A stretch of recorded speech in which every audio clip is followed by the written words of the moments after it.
Lines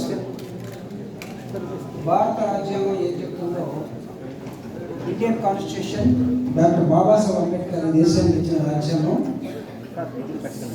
దాని మీద ప్రమాణం చేసి అధికారంలోకి వచ్చినటువంటి రాజకీయ పార్టీలు ఎమ్మెల్యేలుగా ప్రమాణ స్వీకారం రాజ్యాంగం చేసి డెమోక్రటిక్ ఇన్స్టిట్యూషన్స్లో పార్లమెంట్ కానీ అసెంబ్లీ కానీ కౌన్సిల్స్లో ప్రవేశిస్తున్న నాయకులు. ఇది నేను మీరు ఇంట్రడక్షన్, ఏం మాట్లాడాలి ఏం మాట్లాడకూడదు రాజ్యాంగం.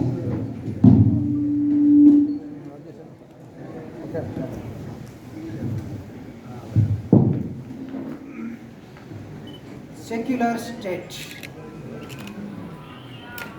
ఈ సెక్యులరిజం ఏం చెప్తుందంటే భారతదేశంలో, ఇది Indian constitution. The constitution of India stands for a secular state. The state has no official religion. Yes. Yes. The secularism pervades its provisions, which gives full opportunity to all the persons to profess, practice and propagate religion of their own choice. Chandrababu Naidu గారికి వెంకటేశ్వర స్వామి మీద ఎంత భక్తి ఉందో, క్రైస్తవులకి Jesus మీద అంతే భక్తి ఉండవచ్చు.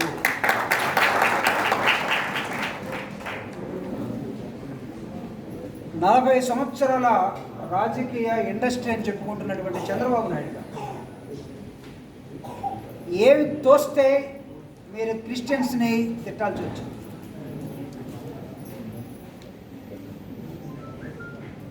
మీ ఇండస్ట్రీ, మీ అనుభవం భారత రాజ్యాంగం ప్రకారం ఎక్కడికి వెళ్ళింది? ఈరోజు గాయపడిన హృదయాలన్నీ కూడా మూర్తిరాజు గారి నాయకత్వంలో రాష్ట్రంలో ప్రధానంగా దే అసెంబ్ల్డ్ హియర్ మిమ్మల్ని శపించడం కోసం కాదు, యేసుక్రీస్తులాగానే ఈయన్ని క్షమించండి అని అడగటం కోసం. ఆయనకి పాపం ఏమీ తెలియదేమో, శిలువ మీద యేసుక్రీస్తు, దేవా వారు ఏమి చేస్తున్నారో వారు ఎలుగుకుపోవచ్చు. 40 సంవత్సరాల ఇండస్ట్రీ భారత రాజ్యాంగం ప్రకారం. Don't you know my dear Chandrababu Naidu how to behave with the politics? ఈ దేశంలో ఏ రాజకీయ నాయకుడు ఇంత సాహసం చేయలేదు. గుర్తుపెట్టుకోండి, డిసెంబర్ 25వ తేదీ నాడు యేసుక్రీస్తు పుట్టినరోజుని క్రిస్మస్ జరుపుకునే ఈ దేశంలో, ప్రపంచంలో ఆ రోజే పుట్టిన అని చెప్పుకుంటున్నటువంటి వాజ్పేయి గారు కూడా ఇలాంటి స్టేట్మెంట్ ఎప్పుడు ఇవ్వలేదు. మొట్టమొదటి రాష్ట్రపతి రాధాకృష్ణన్, సెక్యులరిజం మీన్స్ వాట్?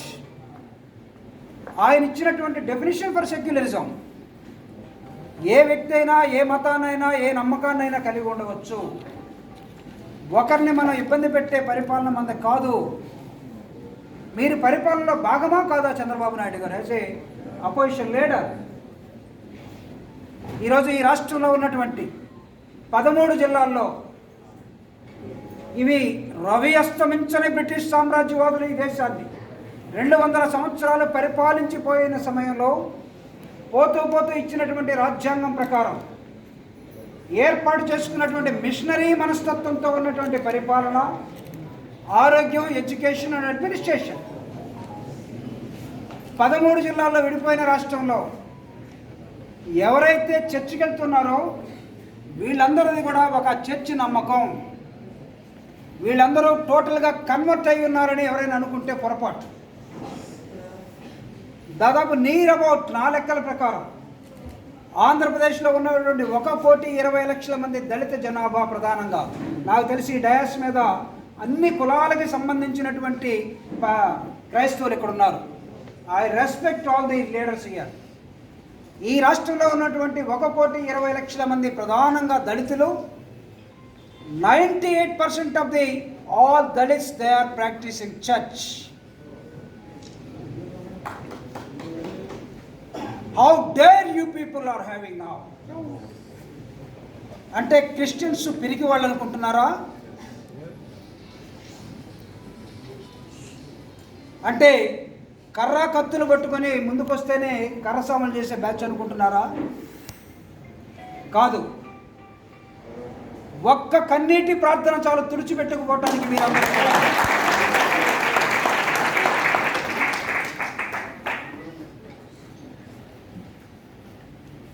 రాష్ట్రంలో పోలీస్ స్టేషన్స్లో క్రిస్మస్ జరుగుతుందా అని అంటారు. జనవరి 1 కానీ 25 నుంచి జనవరి 1 దాకా ప్రపంచవ్యాప్తంగా అన్ని మాల్స్లో క్రిస్మస్ ట్రీ ఉంటుంది. ఎవడు పెట్టుకోమన్నాడు మిమ్మల్ని? ఇదిగో మీరు మీటింగ్ పెడుతున్న ఈ హాల్ క్రిస్టియన్స్ కాకపోవచ్చు, ఇక్కడ కూడా క్రిస్మస్ ట్రీ ఉంటుంది డిసెంబర్ 25 నాడు. ఇది ఒక సాంప్రదాయంగా ప్రధానంగా ప్రపంచవ్యాప్తంగా ఐక్యరాజ్య సమితిలో రిజిస్టర్ అయినటువంటి 194 కంట్రీస్ ఇన్ ద గ్లోబ్.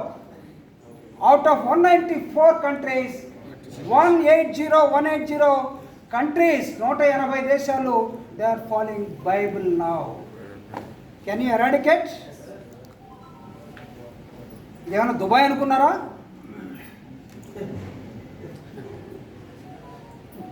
లేకపోతే బాబాసాహెబ్ అంబేద్కర్ ఇచ్చినటువంటి రాజ్యాంగం కాకుండా ఇంకొక రాజ్యాంగంలోకి మీరు ప్రవేశించాలని చూస్తున్నారా? అందుకే డాక్టర్ బాబాసాహెబ్ అంబేద్కర్ చెప్తాడు, దాదాపు 5000 సంవత్సరాలుగా కులాలతోటి మతాలతోటి వేరే వేరే వివిధ అపనమ్మకాలతోటి ఈ దేశంలో ఉన్నటువంటి ప్రజల్ని నాశనం చేసే కుల వ్యవస్థ అవసరం లేదు. ఈ కుల వ్యవస్థ ప్రపంచంలో ఎక్కడ లేకుండా ఈ దేశంలో ఎందుకుందంటే maybe the fault of the soil అంటాడు. There is no caste in America, there is no caste in England or the European countries. Only races blacks, blues, whites and reds. ఈ దేశంలో 70 సంవత్సరాలు పరిపాలించినటువంటి ఓ పాలకులారా, ఇంకా ఆకలి ఉన్నది, ఇంకా దుఃఖం ఉన్నది, ఇంకా అంటరానితనం ఉన్నది, కులం ఉన్నది, దరిద్రం ఉన్నది. 30 కోట్ల మంది జనాలు ఒక్క పూట తిండికి ఎదురు చూస్తున్నటువంటి ప్లానింగ్ కమిషన్ లెక్కల ప్రకారం భారత రాజ్యాంగం, భారత పరిపాలన చెప్తూ ఉన్నది. ఇది మీకు సిగ్గనిపించడం లేదా ఇంకా ఈరోజు మాట్లాడటం ఈ విధంగా? కాబట్టి క్రైస్తవుల మీదే కాదు, మిగతా ప్రాక్టీసెస్ ఎవరైనా జైళ్ళున్నా, బుద్ధిజం ఉన్నా, లేక హిందువులున్నా, ముస్లిమ్స్ ఉన్నా, వీళ్ళందరి నమ్మకాల మీద ఇష్టం వచ్చినట్టు మాట్లాడే అధికారం ఏ రాజకీయ పార్టీ నాయకుడికి లేదు. చంద్రబాబు నాయుడు గారు, ఆయనకి ఏం పూరిందో మాకు తెలియదు, ఎవరి కళ్ళలోకి వచ్చారో మాకు తెలియదు. మిత్రుడు బెనహర్ గారు చెప్పినట్టుగా ఆర్ఎస్ఎస్ వాళ్ళు మతంతో ముందుకెళ్ళిపోతా ఉంటే నేను ఎక్కడ వెనకబడిపోతాను అనుకున్నాడేమో. వెనకబడటానికి ఇది ప్లే గ్రౌండ్లో రన్నింగ్ రేస్ కాదు my dear Chandrababu Naidu. Don't try to play with the beliefs of the people in this country. A belief is a strong element. Yes. అవసరమైతే అమ్మా నాన్న చెప్పినా కూడా వినరు బిలీఫ్ ఉన్నప్పుడు. ఇక్కడ క్రిస్టియన్స్ ఎవరు కూడా నాకు తెలిసి కన్వర్షన్ చేయాల్సిన అవసరం లేదు. ఒకవేళ క్రిస్టియన్స్ కన్వర్షన్ జరిగున్నాయంటే ఈ దేశాన్ని పరిపాలించినటువంటి జవహర్లాల్ నెహ్రూ క్రిస్టియన్ ఇన్స్టిట్యూషన్లో చదివాడు, ఆయన కన్వర్ట్ అయ్యాడా? ఈ రాష్ట్రంలో వెళ్ళినటువంటి ఎన్ జనార్దన్ రెడ్డి క్రిస్టియన్ ఇన్స్టిట్యూషన్స్ వచ్చాడు, ఆయన కన్వర్ట్ అయ్యాడా?